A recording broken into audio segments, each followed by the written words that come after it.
Hello, everybody, and welcome to Penguin TV number 5. This week I'm featuring the LED Bob Tendrils deck, or at least that's what I'm calling it. This is another Storm deck. I know that I did the Show and Tell bargain list 5 weeks ago. Wow, 5 weeks. A whole month of Penguin TVs have gone by. Pretty nifty. So, yes, I know that I did the Yawgmoth's bargain, or the Show and Tell bargain list at the beginning. It was the first video I did.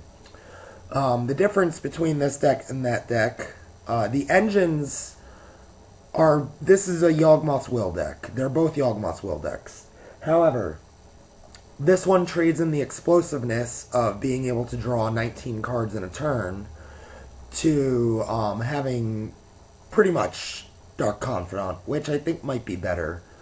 It only requires one card to get him online, just himself, because at 2 mana he is imminently playable. Whereas Yawgmoth's Bargain costs 6, and that's just rough. So let's start over here with our utility spells.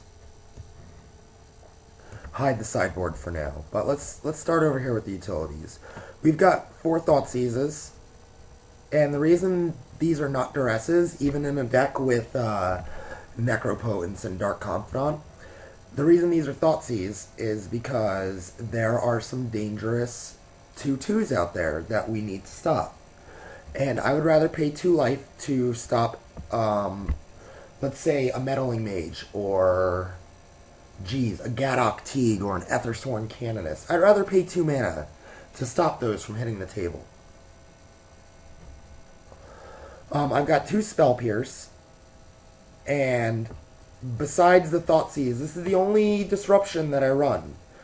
Luckily, Dark Confidant allows me to just keep refilling my grip, as you guys will see throughout the event. I am recording the deck tech after the fact, so yeah, Spell Pierce did its job. The only reason it's in the deck is because I decided to cut Force of Will.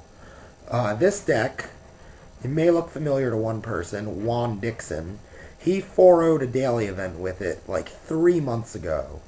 The major difference is that he was running 4 Force of Wills in the main deck instead of 4 Dark Confidants.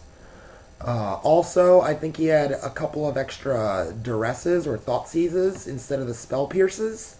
And I figured that since I had no more Force of Will, I would want Spell Pierce. Otherwise, it's his deck. Hurkyl's Recall ×2 in the main deck. This is a nod to workshops. I mean, it also gets rid of a Blightsteel Colossus from your opponent. But this is a nod at Colossus, or shops. I don't know if it's enough. I don't know if the deck can even, still beat workshops with just the 2 Hurkyl's Recalls as hate cards. So I'm curious to cut it. I built this deck about 2 months ago, and this week was the first time I actually got to play it in a daily event. But yeah, so I'm not completely sold on the Hurkyl's Recalls. Every now and then they can help you add Storm to your Storm count, bouncing Lotus Petals and Sol Rings and such. But I'm still not completely sold. They are pretty decent in Game 2, though, and Game 3 against Workshop. So having it pre-boarded might not be the worst idea.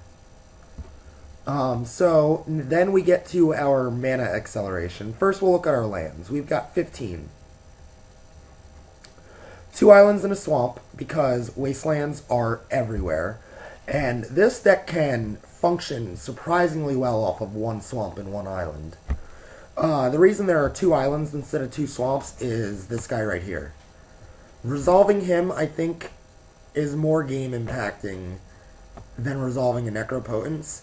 And you can't resolve a Necropotence with 2 swamps anyway. You would need a Dark Ritual or Lotus Petal to achieve this. And Dark Ritual works off of just 1 swamp. So that's why there's 2 islands. Then we've got 3 Underground Seas, a Bayou for our sideboard, and 1, 2, 3, 4, 5, 6, 7, 8 fetch lands. So our 15 is 7. We've got 7 actual lands in the deck. And no Tellurian Academy. I'm not sure why. I sometimes add and cut Tolarian Academy on a whim. Something tells me it wouldn't be that great in this deck, which is why I never put it in, but I'm not entirely sure. So we've got our disruptions, we've got our lands, and then we've got our mana sources. We've got 4 Dark Ritual. Quite possibly, you know, the best black card in the game. Best unrestricted. When I make these blanket statements about cards being the best, like Lion's Eye Diamond being the most powerful card, Brainstorm being the best card, Dark Ritual being the best black card, obviously the restricted cards are better because they're restricted. They're more powerful. So we're automatically going to throw that out the window and assume that everyone knows I'm talking about only 4 times when I say these things. We've got Lotus Petal. It gives us mana. It gives us Storm. It's fantastic. We've got the 3 other non-Lotus Petal, non-Lion's Eye Diamond cards. As I said in the bargain episode, Lion's Eye Diamond is busted. In this deck, it may as well just be 4 times Black Lotus. And at $110 a pop, it's getting kind of close to what Black Lotus might cost. I actually think that Lion's Eye Diamond would be more expensive than Black Lotus if we had it online. So, comboing with Lion's Eye Diamond, we've got tutors. This tutor does not combo. And this tutor combos with it in a different way. But all of these will hopefully be grabbing Yawgmoth's Will. So the idea, if you do not know, is you play some spells, you play Lion's Eye Diamond, and then you play Infernal Tutor or Demonic Tutor, holding down the control button on your computer. This will allow you to retain priority. So while your Infernal Tutor is on the stack, sacrifice your Lion's Eye Diamond, giving you Hellbent and 3 extra mana. Then you go and fetch Yawgmoth's Will. Then Yawgmoth's Will gets played. You return your Lion's Eye Diamond. You sacrifice it for black or blue mana. Play some Dark Rituals. Play a land. Play some Thoughtseizes. Infernal Tutor for Tendrils of Agony and win the game. That is the basic goal of how the game works. We've got 4 Brainstorms with our 8 fetch lands that helps us dig and stretch.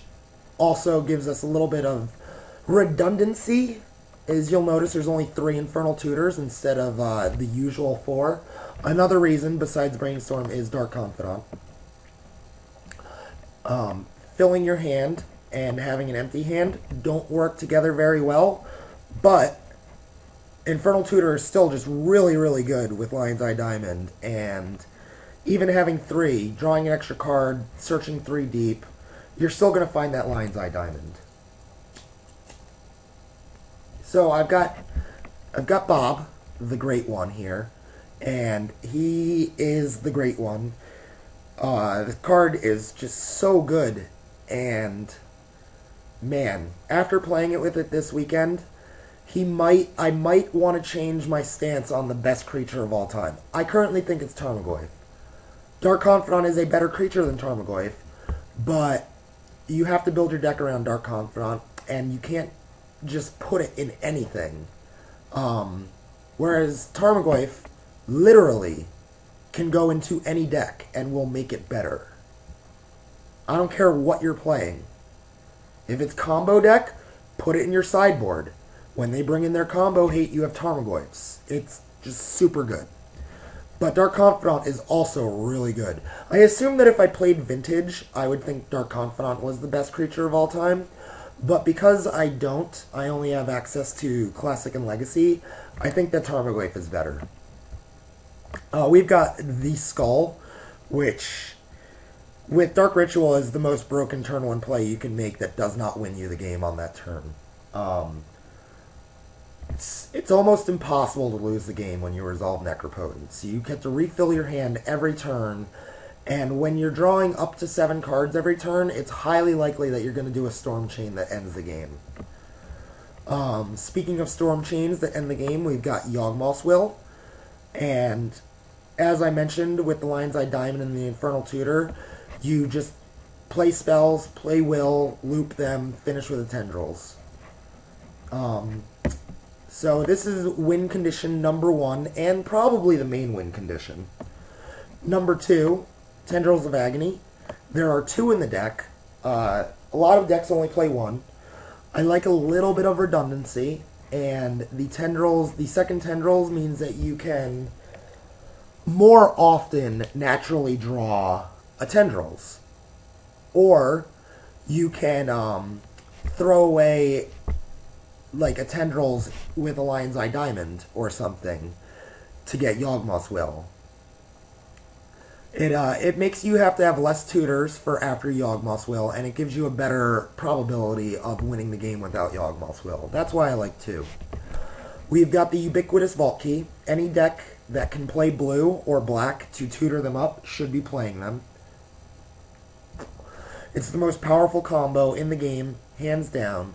There is not a single combo that can even come close to this. 4 mana, broken up over multiple turns, and there's no stipulations. The only stipulation is you have to have a way to win the game in your deck. Other than that, I mean, like, Grindstone and Painter's Servant is a 6 mana 2-card combo that can be broken up over several turns. But something like Blightsteel Colossus or Emrakul trumps it. There's nothing like that against Time Vault. It just wins the game if it gets activated and resolves.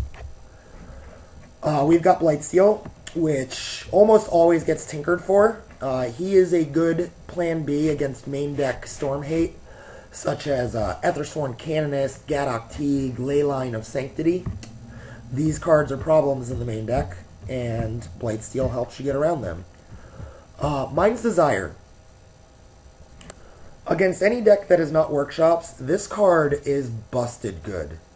Flipping 7, 8, flipping 4 or 5 still almost always wins you the game.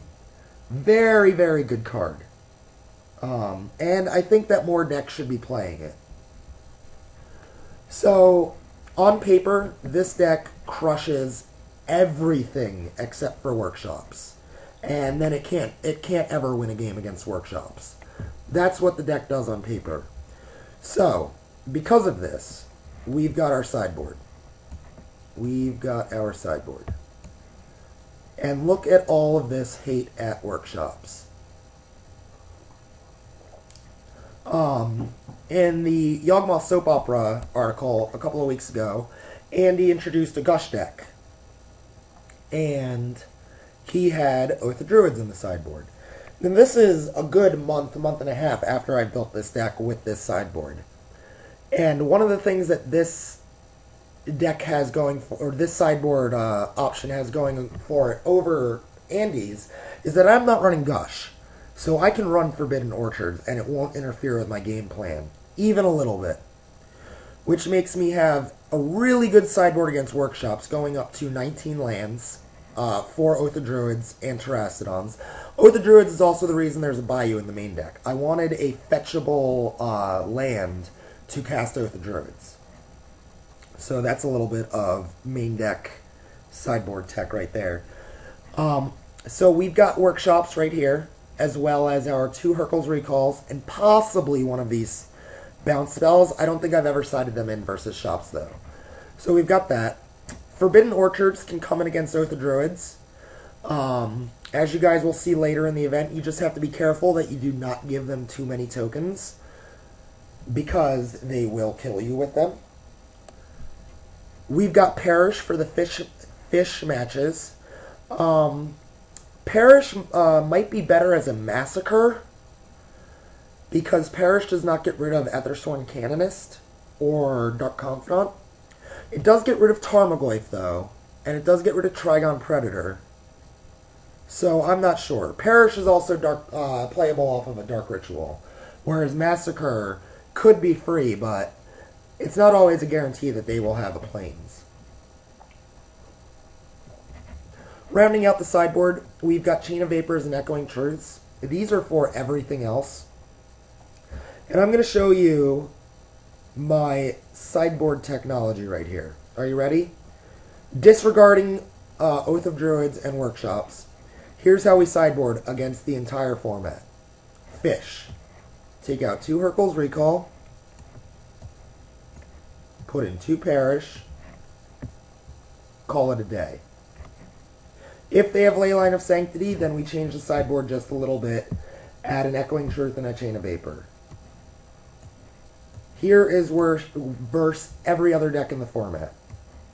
Chain of Vapor, Echoing Truth. There you go.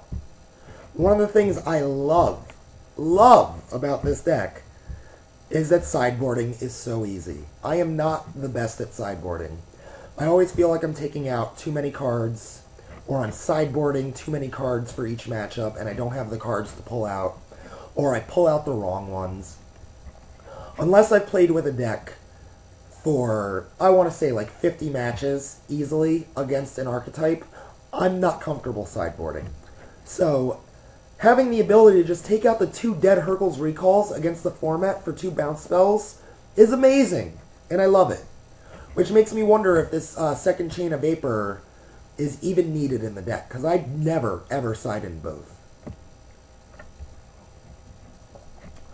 One of the nifty things post-board is that if they resolve a Leyline of Sanctity against you, your best bet is to continue to combo off into a Mind's Desire, which will almost always flip up a bounce spell or a way to get a bounce spell.